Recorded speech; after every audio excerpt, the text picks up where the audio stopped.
Olá! Hoje a gente vai mergulhar em um dos pilares da sociedade brasileira. Um sistema que foi desenhado para amparar todo mundo nos momentos de maior necessidade. A gente está falando da Seguridade Social. É um nome que a gente escuta bastante por aí, mas como é que ela funciona de verdade? Vamos entender isso juntos.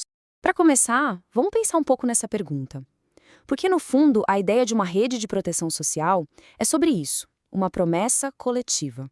A promessa de que ninguém vai ser deixado para trás, seja por causa de uma doença, da idade avançada ou de alguma dificuldade na vida. É essa a essência do que a gente vai explorar agora. E essa promessa tem nome e sobrenome. Está lá na nossa Constituição de 1988, Seguridade Social. A definição oficial é bem clara, né?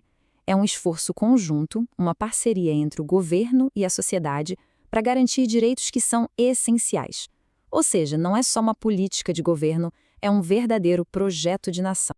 Para a gente entender como essa ideia tão grande funciona na prática, que tal uma analogia? Ajuda bastante. Vamos imaginar a Seguridade Social não como um sistema cheio de burocracia, mas como uma grande família que protege seus membros. E nessa nossa família imaginária, a Seguridade Social é a mãe. Uma mãe que tem a responsabilidade de cuidar de 3 filhos bem diferentes entre si. Cada um deles tem um papel bem específico para garantir que a família inteira fique bem. E o segredo para entender o sistema todo é justamente conhecer a personalidade de cada um desses filhos. E olha só, para nunca mais esquecer quem são esses 3 filhos, tem um macete muito bom. PAZ é um mnemônico. P de previdência, A de assistência e S de saúde. E juntos, como o próprio nome já diz, eles buscam trazer paz e segurança para a vida de todo mundo. Agora, olha que interessante essa tabela. Aqui a gente vê direitinho como as personalidades dos filhos são diferentes. A previdência é como se fosse um seguro. Para ter direito aos benefícios, é preciso contribuir, ou seja, pagar. Já a assistência social foca em quem mais precisa, sem exigir nenhuma contribuição. E a saúde, que é o nosso SUS, é o pilar universal, acessível a todo mundo, sem custo, direto na hora de usar. São 3 abordagens bem distintas, mas todas com um objetivo em comum. Bem, todo sistema complexo assim precisa de um norte, né? Um conjunto de valores para guiar todas as ações. E a Seguridade Social é regida por 7 princípios que são basicamente o DNA dela. Vamos descobrir quais são? Aqui a gente tem uma dinâmica fascinante. De um lado, o princípio da universalidade, que é o grande sonho, proteger todo mundo de qualquer problema.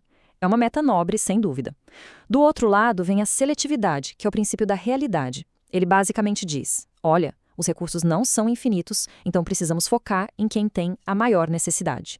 O sistema vive nessa busca constante por equilíbrio entre esses 2 ideais. O próximo princípio vem para corrigir uma injustiça histórica.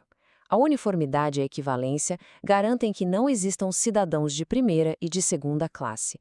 Um trabalhador do campo e um da cidade, se tiverem a mesma necessidade, devem ter acesso a proteções equivalentes. Simples assim. Esse gráfico aqui ilustra de um jeito ótimo o princípio da equidade. A ideia é bem simples e justa. Quem tem mais capacidade econômica contribui com mais. Quem tem menos contribui com menos. É um sistema progressivo que busca justiça social na hora de cada um participar. Agora, um princípio que traz uma segurança fundamental: a irredutibilidade do valor dos benefícios. O que isso quer dizer?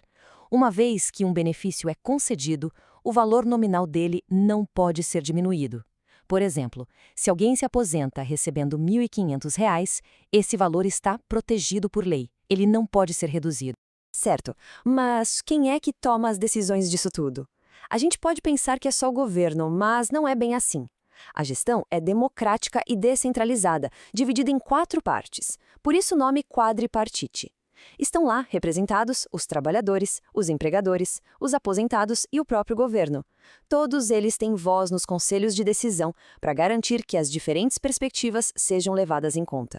Tudo isso é muito bonito, muito importante, mas levanta aquela pergunta de $1 milhão, né? De onde vem o dinheiro para bancar essa estrutura toda? A resposta está na diversidade das fontes. O ponto central aqui é que a responsabilidade é de todo mundo. A Seguridade Social é financiada por toda a sociedade. Isso acontece de jeitos que a gente sente direto no bolso, como desconto no contra-cheque, e também de formas indiretas, que estão embutidas em impostos e outras fontes de arrecadação. E essa diversidade de fontes é super importante para dar mais segurança ao sistema. O financiamento não depende de uma única fonte, o que o torna mais forte. O dinheiro vem das empresas, dos trabalhadores, de parte do que se arrecada com as loterias, de impostos sobre importação e, claro, dos orçamentos dos governos federal, estaduais e municipais. Vamos dar um zoom rápido nos empregadores. A contribuição que eles fazem não é uma coisa só, ela vem de vários lados. Uma parte incide sobre a folha de pagamento dos funcionários, outra parte sobre o faturamento geral da empresa, e ainda tem uma contribuição sobre o lucro.